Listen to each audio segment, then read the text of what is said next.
Hello, friends. One of Jesus' most famous parables comes from Luke chapter 10.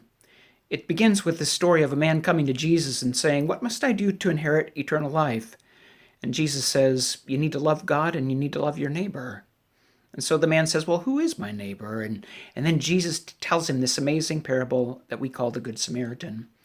It's the story of a fellow who is taken and beaten on a road as he's traveling by a couple of bandits. Presumably the man was a Jew, and he was stripped of his clothes and left for dead there in the street. Later, a priest and a Levite come by, and they decide to not help him. They move to the other side of the road and avoid him and neglect him. And it's easy in that case to think those terrible, cold-hearted people. And the truth is that maybe so, but it may also be that they were struck by a very difficult situation. They were in danger in that place. Sometimes people were beaten and left, and then somebody who stopped to help them would be beaten as well. Or maybe they thought the person was dead, and if they had gone to help him, it would mean that they would be unclean and unable to perform their duties as religious people. I'm not making excuses for them. I'm simply saying it's a hard situation to find yourself in, to know what to do in a situation like that. And then comes along this exceptional person, this Samaritan, who, if the man who was beaten was a Jew, was his bitter mortal enemy. And yet he went out of his way. He risked the danger of loading him onto his donkey, carrying him to an inn where he promised the innkeeper that he would take care of his needs. He left some money and said he would come back to cover the costs that were associated with his care.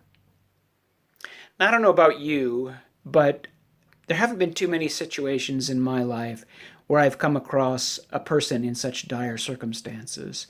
In almost 60 years now, it's honestly only happened a couple of times. And I had to make the choice, what will I do? What's God calling me to do in this circumstance? So while I want to always say, I would be the Good Samaritan in the story, the truth is that hasn't been tested very often.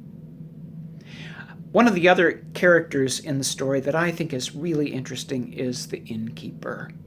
The innkeeper, a fellow who is approached by the Samaritan who brings this bloody, battered, bruised man up to his door and brings him inside, asks him to care for him, says he'll come back to pay him money, but has no guarantees that he would do it. Now, innkeepers at that time were often known for taking advantage of people, but this one seemed to be different. He took him in and was willing, to risk investing his time and energy in the care for this person. St. Augustine once did a sermon a long time ago who said the role of the church is really that of being the innkeeper. That he said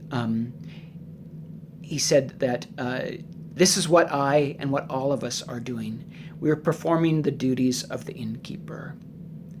This recognition that Christ will often bring people into our midst as a church or as a meeting and ask us to care for them, ask us to risk, ask us to invest, ask us to do whatever is necessary to see that person healed and reconciled and brought to a place of wholeness and spiritual maturity. It's not enough just to take them inside. I once worked with a church. I was doing some consulting work with a church who said, "We are a home for bruised, battered, and broken people."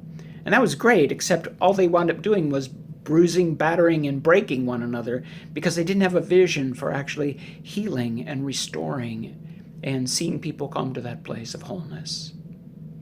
So as we think about being a source of hope and light in the world, I wonder about our meetings in churches. Are we performing the role of the innkeeper?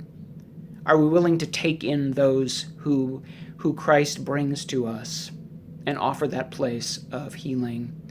I think this is work that is far more common than wandering along a road and suddenly finding someone in a dire circumstance. But it happens over and over again as people who are broken and battered come into our midst. So I encourage you to think about how you're carrying that out in your local communities at this really important time when the world needs places like that. Go in peace, do justice, be a source of hope and light in your world.